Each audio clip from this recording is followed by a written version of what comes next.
Thank you all for joining us today. I've got to do a little bit of a slow start, but that's okay. We'll make up for it, won't we?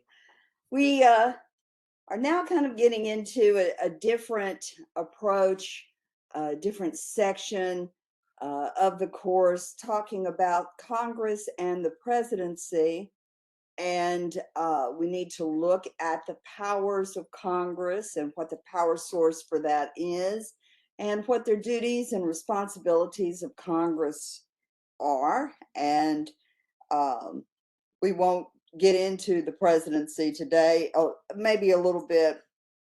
It's really difficult to talk about Congress separately than the president, because in our minds they're so collectively joined, but they're distinct entities and have very distinct roles and very individual personalities and very different um, responsibilities in government. And so even though we sort of think of them together, um, there are unique qualities to both institutions that you need to be familiar with, uh, and and and grasp for our purposes.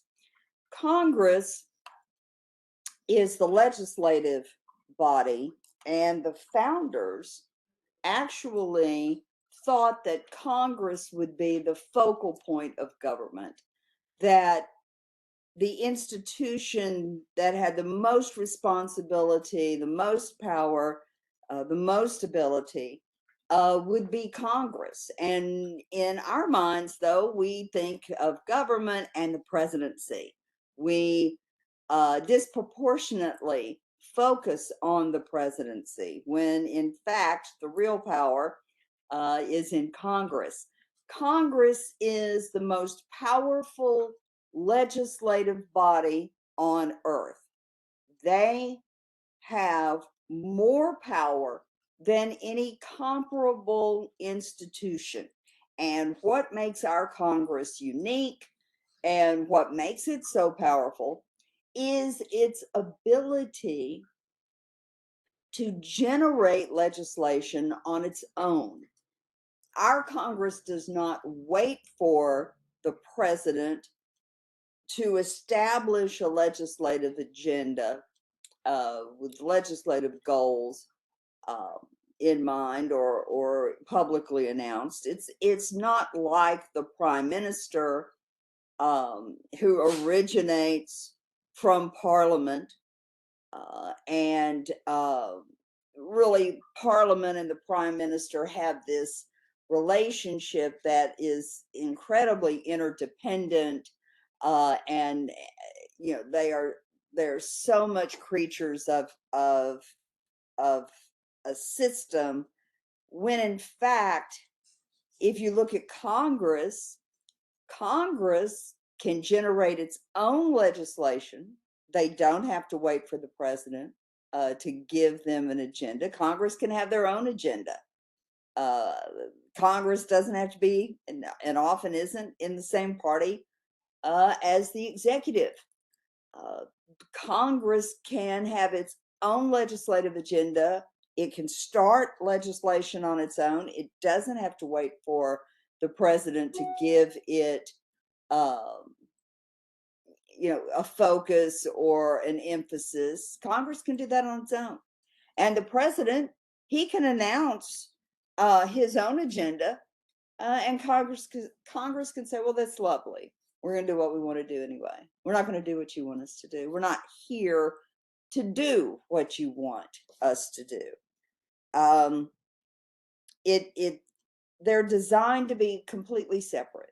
And the founders gave Congress the ability um, to create its own agenda, its own legislation. It gave Congress the ability to override a president's veto. It's rare, but it does happen, and it's happened at key moments in our history. So even if the president says nope, you're not going to do that, Congress can come back and say, oh yes, we are, and go right ahead and override that president's veto. Congress also has the ability to declare war, not the president. The president has the ability as commander in chief to make war, but it's Congress that declares war. And that is a special designation that changes the whole equation when the United States is engaged with an enemy. And that power is not vested in the same person that makes war as the commander in chief. There's separate concepts, separate ideas, and the president, he can ask for a declaration of war, and yet Congress may not give him that. But it has the ability to give the president more power with a declaration of war than the president has on his own, than the president has during peacetime. So that's what makes Congress special. They can instigate their own legislative agenda, they can override a presidential veto, and they can declare war as opposed to the president merely sending troops into a conflict. And we'll talk about that more because the president can send troops anywhere, anytime that he wants, and they can engage in hostilities at the president's direction because he is the commander in chief. But that doesn't mean that there's a declared war. It's a very, very different idea, and a rare one at that. So Congress is the legislative body, and so clearly their most important responsibility is legislation. But that's not the only thing they do. Importantly, Congress has the power of oversight. It has the ability to examine the actions of government. It has the ability to hold hearings, which are of an investigatory nature, call witnesses, and if someone ignores a subpoena from Congress, they can go to jail with contempt of Congress. And so the January 6th committee, to give you a current example, the January 6th committee investigating what happened when people stormed the Capitol and attempted, well, there's just no nice way to put this. It was an attempted coup. They were trying to overthrow the results of a fair and free election, and in doing that, install their candidate as president. And we've never had anything like that, because the cornerstone of American democracy is recognizing when a candidate has lost an election and goes quietly on their way back to the ranch or back to the farm. But we only have one president at a time. And when an incumbent president loses, they leave the White House and they leave power. And we do that peacefully, not like not like a dictatorship, not like um, some militaristic, military-led, military-supported government. We don't do that. And so I think people may not actually understand the import of the January 6th committee and the hearings that they are conducting because it was an attempted coup.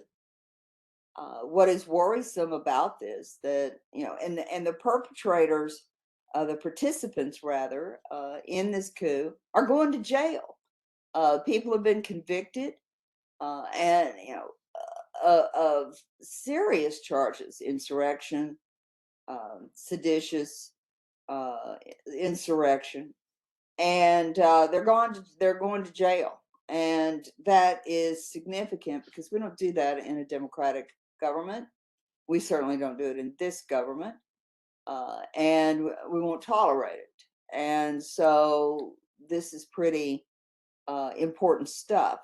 What's worrisome is the fear that that was sort of a dress rehearsal, that they'll try it again, and this next time that they try it, they will have learned from their mistakes and will have corrected that, and that is a horrific situation, and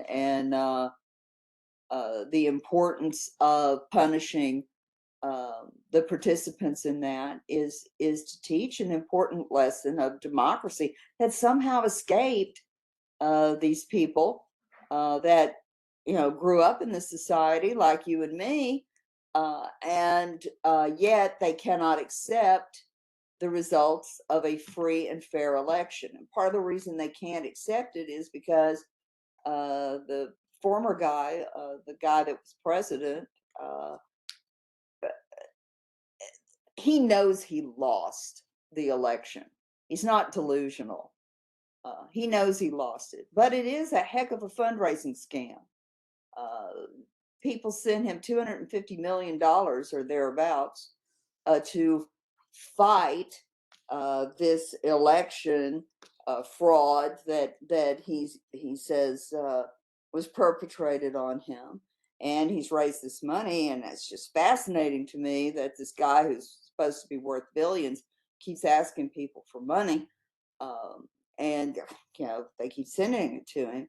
Why, I don't know, because the alleged court battles, well, he had some 60 lawsuits. None of them had any merit whatsoever and were bounced right out of court. They couldn't get past what's called summary judgment, and there were no grounds for it. There's no evidence of any fraud. There's no evidence of an election having been stolen, and it most certainly was not. But you can raise a lot of money if you yell fraud and stomp your feet and go on television and decry a free and fair election. It's dramatic, you know. This has no basis in reality, but here we are. I never thought that this would be the direction that my government, my country, had moved in, and it's shocking and it's horrifying, and it bears close examination of how something like this could happen. Um, the January 6th committee has subpoenaed Mr. Trump, and mind you, he's a private citizen, and he's not above the law, and frankly, the president is not above the law. Richard Nixon found out that he was not, and he resigned because he respected the institution of the presidency even while he denigrated it. Um, and he knew that what he had done was criminal. And he resigned. And in doing so, kind of exposed himself to a kind of nakedness without any kind of presidential covering. It is a policy of the Department of Justice. It's a policy, it's not a law, that a sitting president doesn't get indicted. And you have to understand that there's no checks and balances in that. And what I mean by that is the Department of Justice is an executive branch office under the executive. Appoints an attorney general who is subject to Senate confirmation, and the attorney general runs the Department of Justice. And so, where's the check and balance if you have the executive branch indicting or alleging criminal activity by the executive branch. There's a problem constitutionally speaking with that. When Congress subpoenaed from the executive branch, uh, you know, President Ford, by wanted to understand why, and went voluntarily. He said, I don't even need. I'll explain my actions. I'll explain why I did that. He, as the executive, the authority of the legislative branch to have oversight over government and his actions as president. Bill Clinton went before Congress voluntarily, not under subpoena, and explained to them what had happened with the Ken Starr investigation. See, and even then, when you had um, a special counsel appointed, Richard Nixon um, had appointed or had his Department of Justice uh, appoint a special prosecutor to look into the Watergate affair, appointed Archibald Cox. And then Nixon fired Cox in what was known as the Saturday Night Massacre. And that's really when Nixon, it was apparent that they had gone too far. They were not respecting the authority of the Department of Justice to look into criminal activity by uh, executive. Should ideally happen is Congress has subpoenaed Donald Trump to come and testify before them and explain his role in the January 6th insurrection. I doubt that Trump will go and do it. As Liz Cheney, Representative Cheney, has suggested, well, they would welcome a live hearing, a live testimony, to have Donald Trump testify live on television. And really what she's doing, y'all, is she's throwing the gauntlet. She's throwing down her glove in a challenge. She's saying, you got something to say, come over here and say it under oath before everybody, before the American people, and tell them what you did and tell them why you did it. You've got a free forum to do that under oath. Tell us what you did and why you did it. And I doubt he'll do it because, frankly, his lawyer shouldn't allow him to do it because he's under oath. And if he testifies to something, that means that's his story and he's got to stick with it. Or, if he tells a different story, if it ever goes to court about that, then that's perjury. Lying to Congress is perjury. And so he could go to jail for that. He could be tried for perjury for lying to them. Nancy Pelosi said the other night, and she's furious about this. She called Mike Pence during the January 6th insurrection, and she said, I'd like to punch him in the face, and I'd go to jail for it, and I'd happily go.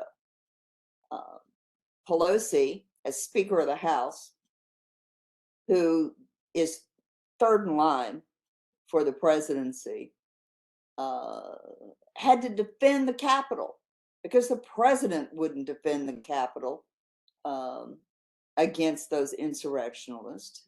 They were begging for help, and the president would not make a statement. He wouldn't call those people off. He wouldn't tell them to go home, to stand down. Pelosi said, and these are her words, she said she didn't think Trump was man enough to go before the American people and to go before Congress and explain himself. What these two very wise women are doing is they're daring him to come over and, they've subpoenaed him. And now they're basically publicly saying, you want to tell the truth? Do it under oath. And what'll happen is he'll either take the bait and do it, which I doubt. I'm sure his lawyers are telling him, no way, no how, don't do it. Um, but if he doesn't do it, then how does he answer his supporters about that? How does he say to the American people and to his support base, no, I'm not going over there? I mean, they really painted him in a corner here, but he's painted himself into it. If he doesn't go, he looks like a coward. If he does go and he tells a different story than what he's told other people, then he looks like a liar. And so, he's really caught, but it's his own doing. So Congress has the ability to legislate. They have the ability to hold hearings. We call that oversight, and that is a tremendous important responsibility because Congress is the engine that drives government. It's not the president. Congress is active, the president is merely reactive. Congress passes law, the president is there to execute, executive, to execute those laws. If they don't act, he doesn't have much to do. And so you've got to look at the power that's laid out in the Constitution between these two institutions. The situation, though, and the reason that you and many people believe that the president is the focal point of government is two reasons. First, you've got a real change in presidential authority from what the founders intended because you have nuclear weapons. And that changes the equation dramatically because it's the president and the president alone that makes the decision to use nuclear weapons or what the response to nuclear weapons might be if the United States or her NATO allies are attacked with nuclear devices. That is power that the founders did not anticipate. And frankly, it's very difficult for most Americans to get their heads around. And the idea that the president makes that decision alone. Actually, the procedure requires the Secretary of Defense or the National Security Advisor, and those are often two different people. In the Nixon administration, it was Henry Kissinger, had served in both capacities. But in order to launch, it really takes two of them to do that. But the decision to do it is the president. And if the National Security Advisor or the Department Secretary of Defense said, "No, I can't authorize that," the president would simply say, "You're fired," and somebody else. He'd find somebody else who would go along with him to do it. That's an awful lot of power. The ability to end all life on this planet, because a nuclear war is not survivable. That's an awful lot of power in one person, and the founders, of course, didn't envision that, couldn't have envisioned that. And secondly, media. The press is notoriously lazy. The White House capitalizes on that laziness, and they have daily press conferences where they spew their version of reality. And the press is there because they work in the White House, uh, uh, in the White House press rooms in the basement, and they work there. And it's neat to work there. It's cool to work there. And so the press secretary, the president's press secretary, or White House communications director, that sounds different than press secretary, but press secretary is a pretty good title. And that person, um, the press secretary, gives the president's view, gives the White House's position on issues, and they do this daily. And so you get the impression that that's the nerve center, that's the brains of government, as opposed to the muscle of government, which, I suppose you could think of that as Congress. Uh, the White House puts forward their agenda and their version of reality, and Congress doesn't do that. There's not a unified voice for Congress. There are 435 members of the House and 100 members of the Senate, and each one of them has their own view of reality from their district or from their state. And it just is so fragmented. And you have to notice that how power is fragmented, and not concentrated in one leader. And that was the founder's intention, not to vest so much power in an individual, because they just came from that. They just had to deal with King George, and they beat the British, and they didn't think that there would be any looking back. But what happened to the presidency to change all of this? Yes, nuclear weapons. Yes, the White House, their ability to have the world's largest megaphone and control the image of government the way they do. But you have, and this is important and significant, you have what's called the modern presidency.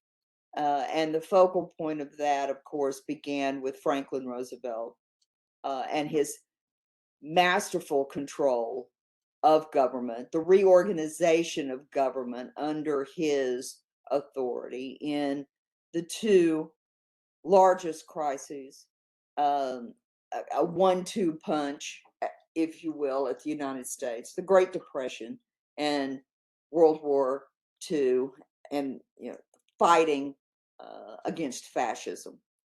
So Roosevelt had to reorganize the presidency under his control, and because Congress was a weaker institution than the power of the personality of Franklin Roosevelt.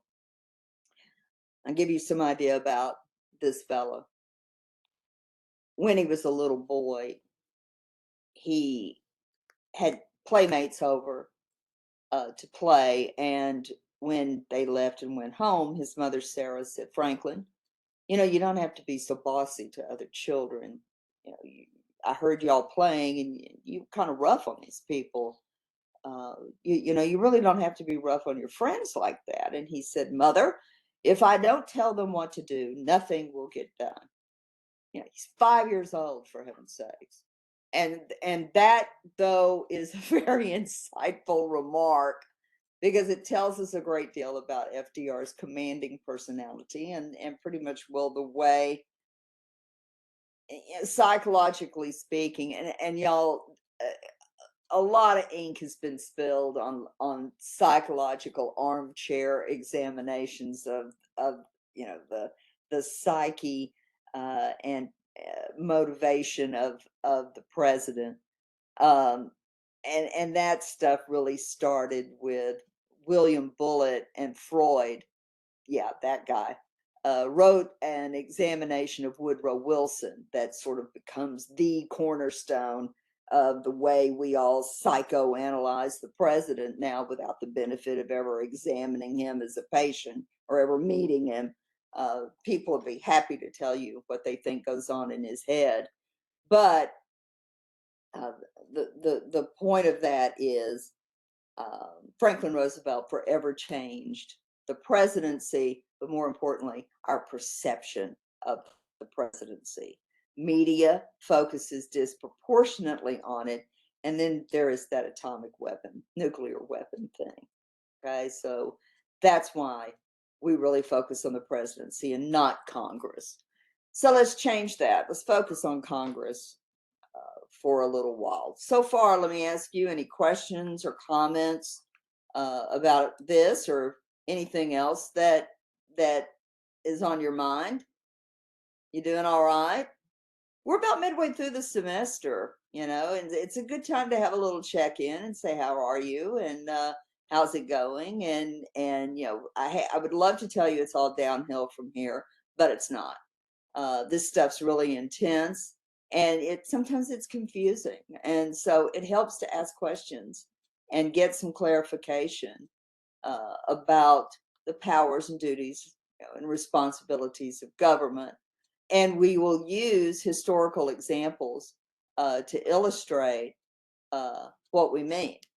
I got a big cat here. So let's see. Uh, any questions? You want to press on with Congress? Congress is outlined in Article 1 of the Constitution. Notice that Article 1 is not the executive, it's the legislative. They could count. They were very organized guys. And so they started with Congress, and they did that for a reason. They meant that we were supposed to pay attention to Congress first and foremost. So Article 1 gives us the creation of Congress, and you will notice that Congress is a two-house affair. The upper house is the Senate, and the lower house is the House of Representatives. Now, I'm going to be very clear about this because I run into this nonsense on Facebook about once a week, and I'm sure it's the reason I have gray hair, because frankly, the Russians that are putting out this meme, they're just trying to get us all to argue. And there's no argument about this. You'll see this where it talks about how, well, these states over here have less population than Los Angeles, and yet only 2 senators represent Los Angeles, and there are 10 senators representing all these states over here that have fewer people in them than Los Angeles County. Well, I'd expect that from somebody who didn't have American government, who, what's their first mistake? Saying that these senators represent people. Senators don't represent people, they represent states. And every state gets 2 senators regardless of population, because they're not there to represent the population, they're there to represent states. The House is based on population, and each member of the House represents between 650 and 750,000 people. So the more populous a state is, the bigger the population in a state, the more members of the House there are from that state. The House represents people. The Senate represents states, and every state gets 2. Your most populous states are California and Texas and New York, and they send more members to the House than other states do. Okay, but every state gets 2 senators, and the House is based on population. Okay, any questions about that? Are you fuzzy about that? And there's just a possible plethora of test questions about all of these factual things about the House. How many House members are there now? 435. Know that, right? That number is fixed by law. So regardless of how much population grows, that population is going to be diminished in other states. So New York, for example, has lost House seats. Texas has picked up House seats, but the number of House seats stays the same, 435. It's fixed by law. Okay. And of course, the Senate, every state gets 2. You have to be at least 25 years old to be a member of the House. House members serve 2-year terms, and they can run for as many of those terms as they can get elected. So there's no term limit per se. You are the term limit. If you don't want somebody to represent you anymore, vote them out. And so that's the term limit. Over in the Senate, you have to be at least 30 to be a senator. And you, again, have no term limits. But the term itself is a 6-year term. And you can serve as many of those as you can get elected to. We have term limits. Voting. Okay. When the presidency was conceived, there were no term limits for the president. And yet that changed with constitutional amendment after, or rather during, Harry Truman's term as president. The Republicans were furious that Franklin Roosevelt had gotten himself elected president 4 times. And they never thought that they would get a vote-getting machine like FDR. So they cut their nose off to spite their face and put term limits in a constitutional amendment on the presidency. Then along comes Ronald Reagan, who could have been elected to a 3rd term, but he couldn't run for one because term limits. See, what goes around comes around in government. And so when they limited themselves, they were trying to get back at Roosevelt. They didn't think that would ever happen again. And of course, everything can happen again. There's nothing new under the sun. So those are some of your easier test questions that you can just knock right out of the park if asked. What are the age requirements? What are the term lengths on members? Okay.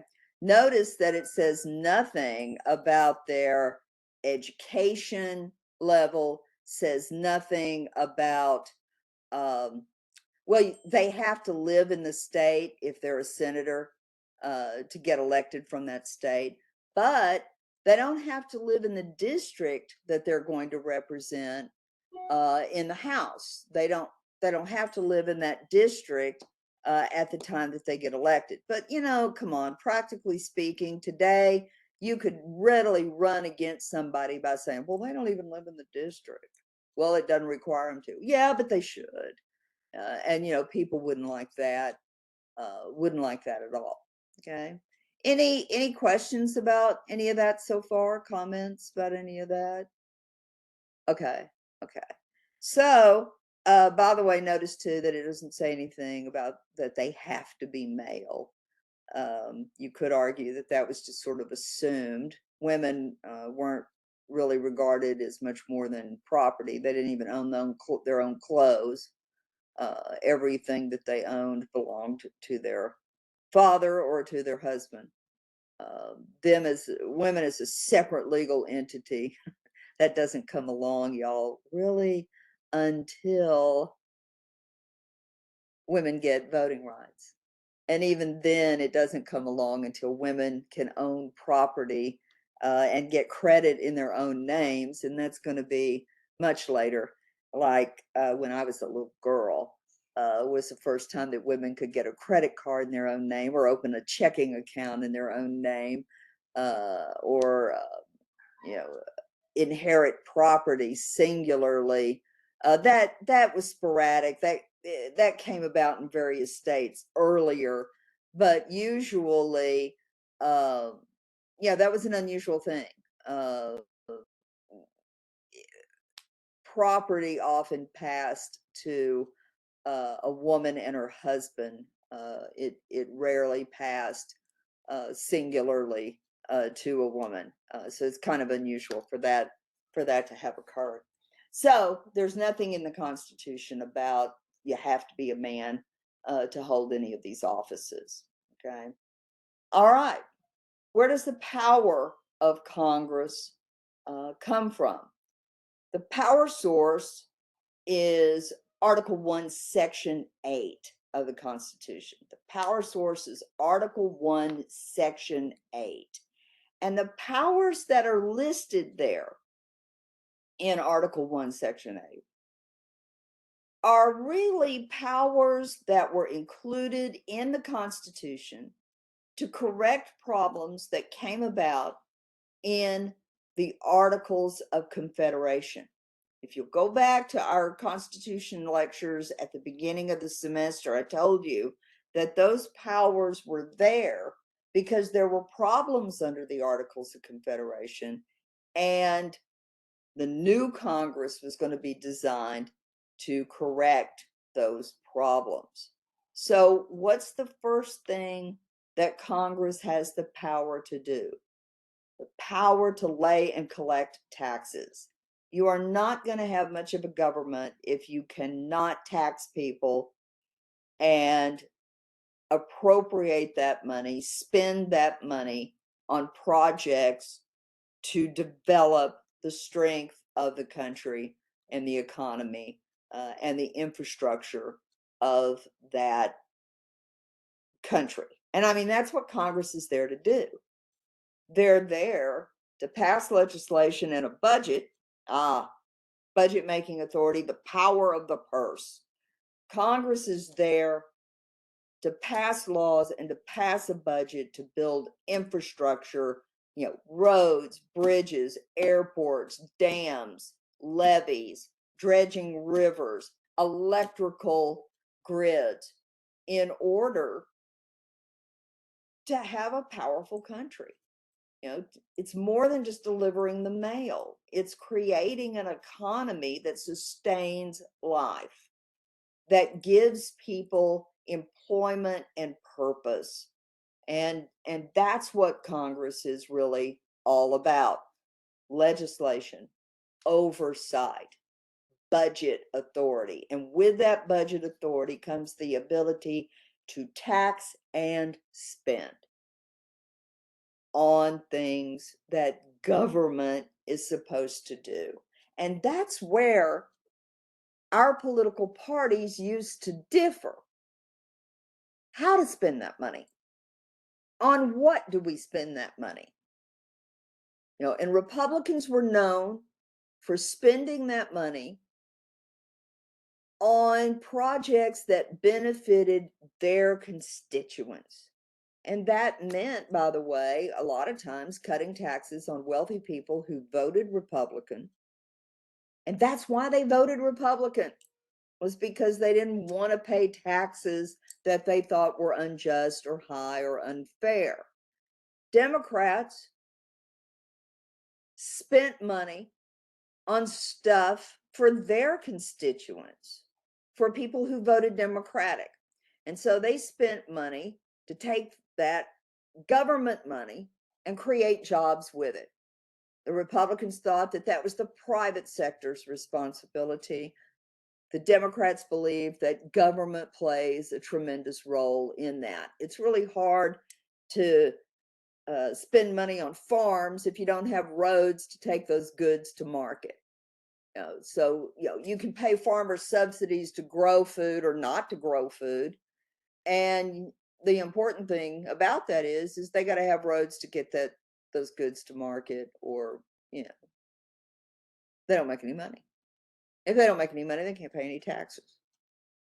So really, you've got this structure where government taxes people and redistributes that money, giving it to people and industries and companies and projects that benefit groups of constituents. And what we've seen in the last, well, it has its roots back in 1964 and a deep division in the Republican Party then, where you had moderate Republicans like Nelson Rockefeller, who believed in public works and believed in employing people, and had tax money to do that, or Republicans like Barry Goldwater, who thought that, well, the Defense Department needs all the tax money.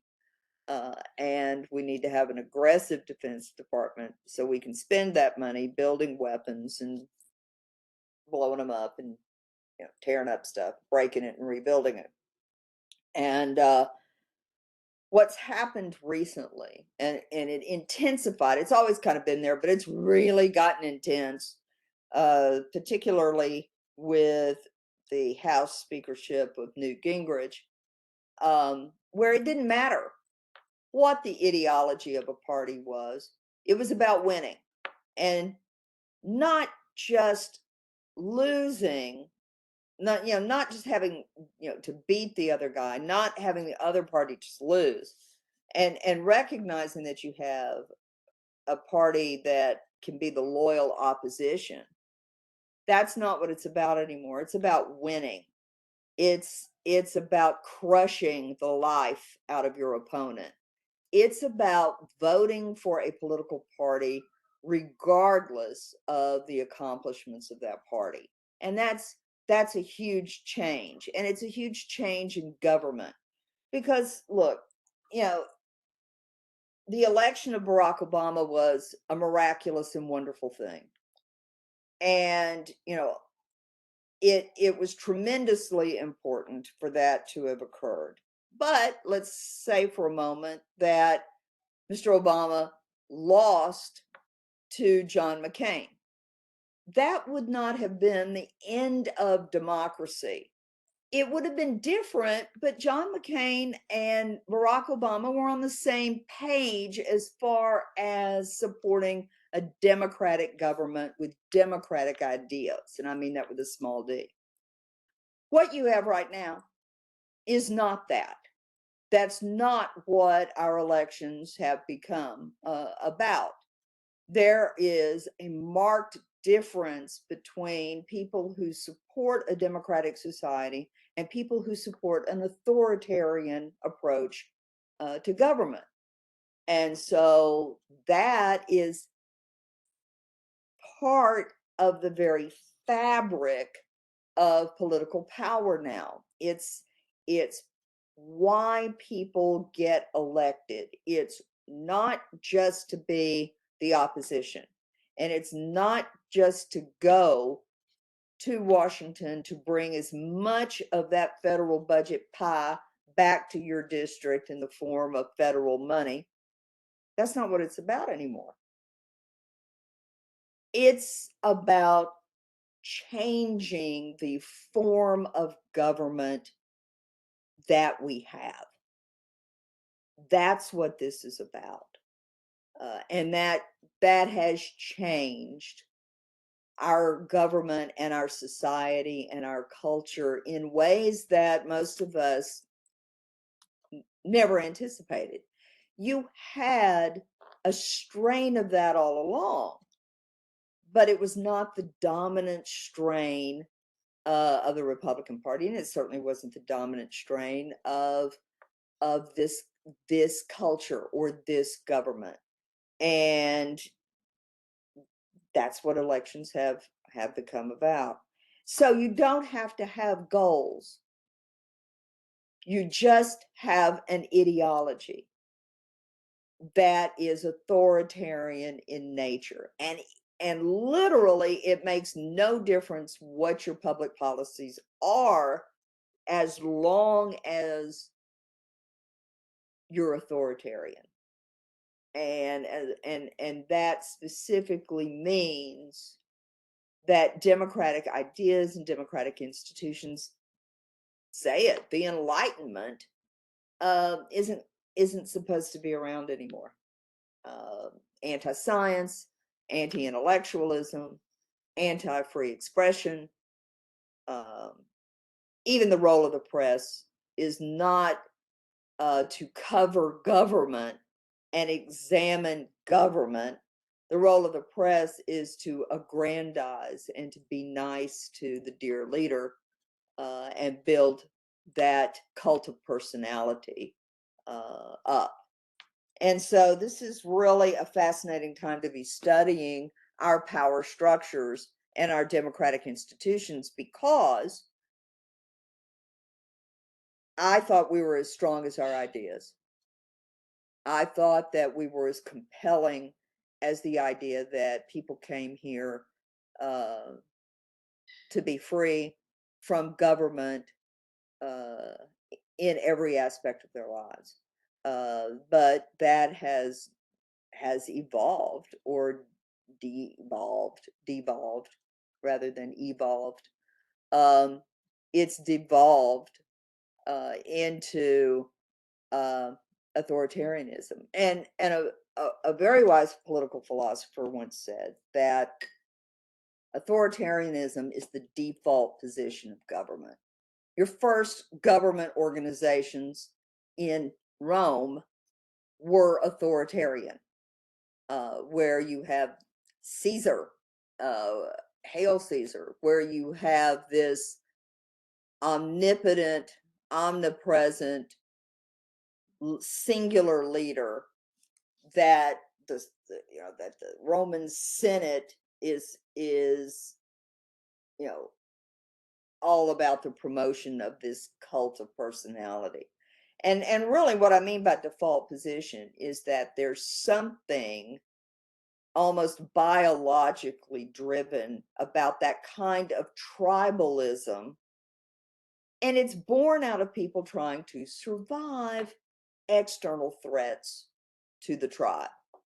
And so if it feels familiar, it's familiar because it's kind of part of our DNA, if you will. It's part of our survival struggle to be that way. Democracy, on the other hand, is an idea. It's an idea. And that's very difficult for people to grasp, that it's about an idea where people are allowed to grow to their fullest potential, that people are encouraged to express themselves fully, as long as they're not harmful to other people. And, as long as they don't threaten the existence of others, then that's permissible in a democracy. It's the fabric of democracy, and that leaders are held accountable, and that elections have meaning, and that when a person loses an election, they go away, which is what we've done, and that's what's being uh, threatened now. Okay, so the other powers that you're looking at in Article 1, Section 8, remember, they're there to correct the problems in the Articles of Confederation, but what they do is create the most powerful government on earth. They create the most powerful Congress on earth, and that power derives from Congress's ability to create its own legislation, regardless of what the president wants. The president is to react to that legislation. He can propose legislation, but Congress can't ignore that. Congress can say, that's lovely, Mr. President. Go back to the other end of the street and we're going to run the country. And there, by the way, you can play a little parlor trick. You can name all the presidents in the order in which they took office. And when you have a hard time naming a president, that's when Congress was dominant. That's when Congress was more powerful. It's very easy to name presidents in the 20th century. Why? Well, starting with Franklin Roosevelt's cousin Teddy, you really get the ability to use the presidency, as TR said, as a bully pulpit. As the presidency is what he made it, and his personality, like his later cousin Franklin, was larger than life. And so, I don't think the presidency was big enough for TR, and he reshaped it and reformed it himself. And then later Franklin would do the same thing. And what TR was doing was that he envisioned an America that was a global power, not just a nice little farming kind of community, but a commerce, a nation that created and drove a global economy. That if you were going to be a farming community, that's nice, but there were inventions and there were ideas that were catapulting us into that global economy. And we needed to either dominate it or be dominated by it. And so you begin to see government shift and change under Teddy Roosevelt. But shortly, you're going to have Woodrow Wilson and World War I, and you're going to have a global power emerge from World War I. And so the 20th century is the century of American presidential dominance. And so you can readily name those presidents because they were all just huge. They were just a colossus. They bestrode the earth. You know, they were the dominant feature. And anytime the United States retreated from that kind of global power, um, chaos ensued. And then America would have to reemerge from that. That we had a struggle going on in the 20th century about what kind of country we were going to be. And it's fascinating now that we are at a place where inventions like the internet, technology, science are really pushing us again to be a world power that we've been in the last 100 years. And we have plenty of competition, you know, from China for that dominance. And you have this struggle to lead people backward, even beyond an Enlightenment period, to a new Dark Ages, if you will, or to embrace a role as a leader in science, in intelligence, in exploration, in global markets.